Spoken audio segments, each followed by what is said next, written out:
Christmas के त्योहार को पूरे विश्व में प्रभु यीशु मसीह के जन्म उत्सव के तौर पर मनाया जाता है। ईसाई धर्म के लोगों के लिए क्रिसमस का त्योहार काफ़ी लोकप्रिय त्योहार है।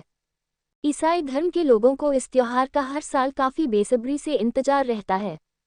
क्रिसमस डे को ईसाई धर्म के अलावा अन्य धर्म के लोग भी काफ़ी खुशी एवं उल्लास के साथ मानते हैं।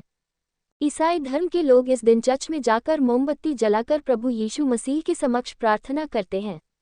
क्रिसमस का दिन साल के अंतिम महीना दिसंबर 25 एवं नए साल आने के पहले मनाया जाता है। त्योहार के दिन जगह जगह लाइटों के द्वारा सजाया जाता है एवं क्रिसमस दिवस के गाने बजाए जाते हैं। क्रिसमस डे को लोग एक दूसरे को ग्रीटिंग कार्ड के द्वारा एवं मोबाइल के द्वारा एसएमएस करके शुभकामनाएं देते हैं एवं केक काटकर इस त्योहार का आनंद लेते हैं। जैसे हिंदू धर्म के लोगों के लिए दिवाली एवं मुस्लिम धर्म के लोगों के लिए ईद काफ़ी महत्व रखता है, ठीक उसी प्रकार ईसाई धर्म के लोगों के लिए क्रिसमस डे का काफ़ी महत्व होता है। क्रिसमस का त्योहार केवल एक त्योहार ही नहीं है बल्कि पूरे विश्व में प्रभु यीशु मसीह के संदेश को फैलाना का दिन होता है। ईसाई धर्म के लोग अपने बच्चों को इनके द्वारा दिए गए संदेश को सिखाते हैं। ऐसे में हम में से कई लोगों के मन में यह सवाल होगा कि क्रिसमस डे की कहानी क्या है, क्रिसमस डे का इतिहास क्या है, क्रिसमस डे कब मनाया जा रहा है। यदि आप लोग इन सभी प्रश्नों का जवाब विस्तार पूर्वक नहीं जानते हैं तो आप लोग हमारे इस आर्टिकल को अंत तक सुनें।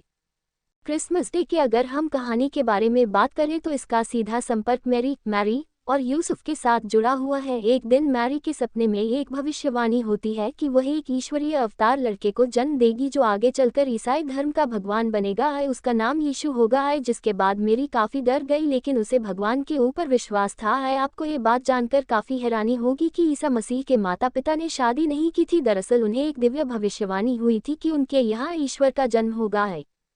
इनके पिता कारपेंटर का काम किया करते थे। जब ईसा मसीह का जन्म हुआ तो उस समय उनके माता पिता एक जंगल में फंस गए थे और वहीं पर जंगली जानवरों के बीच उनका जन्म हुआ। जब इस संसार में ईसा मसीह आए तो एक दिव्य प्रकाश की रोशनी चारों तरफ वातावरण में छा गई थी जिसको देखने के लिए कई लोग आए थे और लोगों को ये बात भी यकीन हो गया कि वाकई में ये बच्चा ईश्वर है। तभी से क्रिसमस मनाने की परंपरा शुरू हुई जो आज तक कायम है।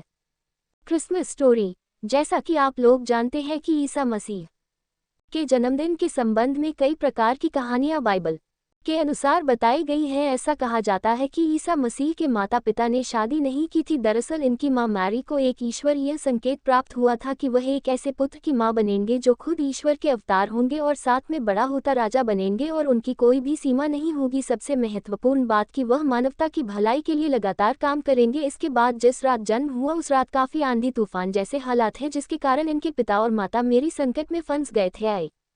उस समय इनके माता पिता मैरी और जोसेफ बेथलेहेम जाने के लिए रास्ते में थे। उन्होंने एक अस्तबल में शरण ली जहां मैरी ने आधी रात को यीशु को जन्म दिया तथा उसे एक नाद में लिटा दिया और उसी रात इनका नाम यीशु पर गया। तभी से क्रिसमस मनाने की प्रथा का शुभारंभ हुआ है। क्रिसमस डे का इतिहास। History of Christmas day.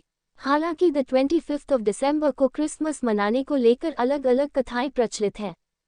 Christmas से 12 दिन के उत्सव क्रिसमस टाइड की शुरुआत होती है। क्रिसमस से 12 ऐसा माना जाता है कि यीशु का जन्म एनो डोमिनी काल प्रणाली के अनुसार 7 से 2 के बीच हुआ। 25 दिसंबर यीशु का जन्म हुआ था। इसका कोई भी वास्तविक प्रमाण पत्र नहीं है। हालांकि ईसाई धर्म के मानने वाले लोगों ने 25 दिसंबर को यीशु का जन्मदिन दिवस माना है जिसके अनुसार पूरी दुनिया में क्रिसमस 25 दिसंबर को मनाया जाता है।